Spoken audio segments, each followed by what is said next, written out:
देखिए ये जो पॉइंट मैं नोट कर रहा हूँ, ये आपके न्यूमेरिकल करने में बहुत ही इम्पोर्टेंट पॉइंट है। जिसको यह पॉइंट याद नहीं रहेगा उसको ये पॉइंट न्यूमेरिकल नहीं कर पाएगा। दूसरी चीज कि सभी लोग ग्रीन बोर्ड से, जैसे मैं लिख रहा हूँ बोर्ड पर, उसको देखकर नोट्स बनाते चलेंगे। यदि नोट्स नहीं बनाते हैं तो उनकी जिम्मेदारी होगी, मेरी कोई जिम्मेदारी नहीं होगी, वरना आप मुझे दोष मत दीजिएगा। और 9th वाले भाई बहुत लोग सब्सक्राइब नहीं किए हैं चैनल को, इसको सब्सक्राइब कर देंगे, ध्यान दे दीजिए ताकि आप जो है समझने में आप लोगों को सुविधा रहे। देखिए सब्सक्राइब करने के लिए मैं इसलिए कह रहा हूँ कि उसमें आपका कोई खर्च नहीं लग रहा है और मुझे कुछ रिस्पांस मिल जाएगा, तो आपका नुकसान क्या है। और दूसरी चीज़ कि आपको समझने में भी सुविधा होगी, कोई भी दिक्कत नहीं हो, कोई दिक्कत हो तो आप बताइए, इसको ध्यान से देखिएगा। देखिए गति के समीकरण का पहला स्थिति है कि यदि कोई वस्तु विरामावस्था से चलना प्रारंभ करेगी, कहीं भी रेस्ट पोजीशन का नाम लिया जाए तो वहां पर आपका u के स्थान पर 0 हो जाता है। वहां पर u के स्थान पर क्या होता है, 0 हो जाता है। यदि कोई वस्तु विरामावस्था से चलना प्रारंभ करती है तो गति के समीकरण में u के स्थान पर 0 हो जाता है। देखिए v बराबर u प्लस at होता है समीकरण, s बराबर ut plus half at square और v square equal to u square plus 2as। देखिए यहाँ पर v इक्वल टू, मैंने क्या किया है, u के स्थान पर 0 प्लस at, यहाँ पर s इक्वल टू u के यहाँ पर 0 प्लस हाफ at स्क्वायर, और यहाँ पर v square equal to u square के यहाँ पर हो जाएगा 0 प्लस 2as। अब है सेकेंड पॉइंट कि यदि कोई वस्तु एक समान वेग से चल रही हो, एक समान वेग का मतलब हो गया कि कांस्टेंट वेलोसिटी से, उसको नियत वेग से चल रही हो, तो गति के समीकरण में a के स्थान पर 0 हो जाता है। इसका मतलब कि जो समीकरण आपको 3 मालूम है उसमें जहां जहां a है वहां पर आप क्या कर देंगे, 0 कर देंगे। v इक्वल टू u, इसके जब a 0 भरे तो ये, इसमें एक यहाँ पर 0 भरेंगे तो ये हो जाएगा, इसमें एक यहाँ पर 0 भरेंगे तो इतना हो जाएगा। ये हमारा समीकरण है। अब हम लोग क्या करेंगे इसको देखिए। इसके बाद है कि इसके बाद हमारा तीसरा पॉइंट है कि यदि किसी वस्तु का वेग घट रहा हो तो वेग घटाने का काम कौन सा करता है, तो मंदक त्वरण। बताए हैं ना कि जो त्वरण वेग घटाता है उसको मंदक त्वरण कहते हैं, वह निगेटिव होता है, माइनस से होता है। इसमें एक स्थान पर माइनस से करते हैं, इसमें एक स्थान पर माइनस से करते हैं। अब है कि यदि कोई वस्तु चलते चलते रुक जाती है तो गति के समीकरण में v के स्थान पर 0 हो जाता है। v के स्थान पर क्या हो जाएगा, 0 हो जाएगा, यहाँ भी 0 हो जाएगा। एक हम लोग का बचा हुआ है इसमें कि 9वें सेकेंड में चली गई दूरी का सूत्र, 9वें सेकेंड में चली गई दूरी का सूत्र कैसे निकालेंगे उसको जानिए। तो आप लोग पहले जो है जैसे कहते हैं कि 5वें सेकेंड में चली गई दूरी, 6वें सेकेंड में चली गई दूरी, तो उसको निकालने के लिए एक समीकरण बना हुआ है, उसको कहते हैं टीवें सेकेंड में चली गई दूरी। 3वें सेकेंड में चली गई दूरी के लिए मैं फार्मूला डिराइव करने जा रहा हूं आपका। इसको नोट्स भी बना लीजिएगा देख करके, ठीक ना, सब लोगों को देख करके नोट्स बनाना है। इसमें मैं लिख दिया हूँ, वीडियो को रोक करके, और आप क्या करेंगे कि इसको जो है लिखते चलेंगे ध्यान से।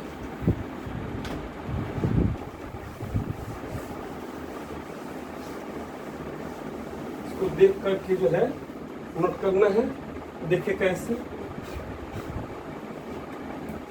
तो टीवें सेकेंड में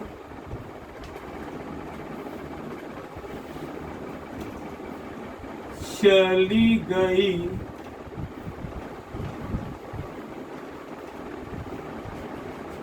दूरी का सूत्र।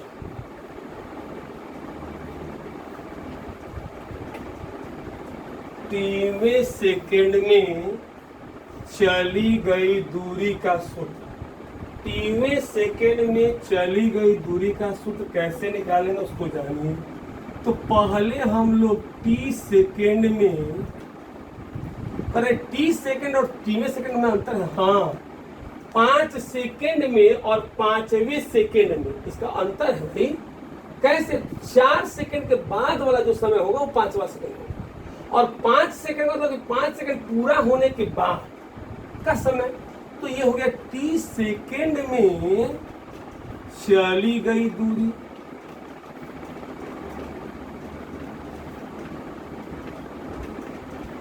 क्या होगा? तो एस बराबर होता है UT plus half AT square. S बराबर क्या होगा? UT plus half AT square. A सवन बराबर क्या होगा? तो U T plus half AT square, इसको हम ए सवन मान लें। अब हम निकालेंगे टी माइनस 1 सेकेंड में चली गई दूरी।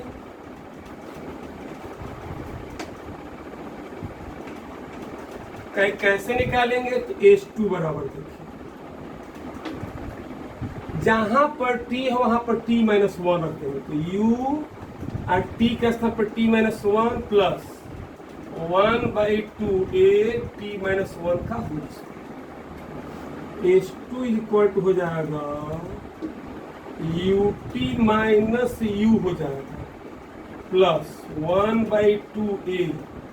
देखिए क्या क्या हो, अंदर लेके चला गया हूँ, a माइनस बी का whole square A square plus B square minus 2t। तो ये हो जाएगा आपका H2 equal to ut minus u plus, एक काम कर दीजिए, रहने दीजिए। अब हम लोग निकालेंगे टीवें सेकेंड में चली गई दूरी। टीवें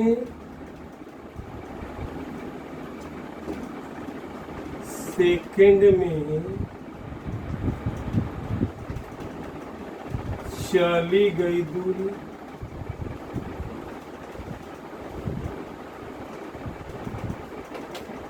टीवें सेकेंड में चली गई दूरी क्या होगा? एस टी मानेंगे इसको, A7 माइनस H2 कर देंगे।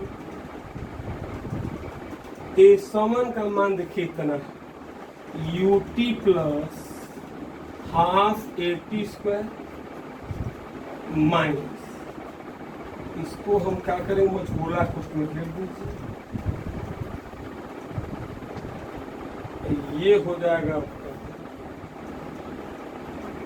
u plus a T square plus 1 minus 2। ये हो गया।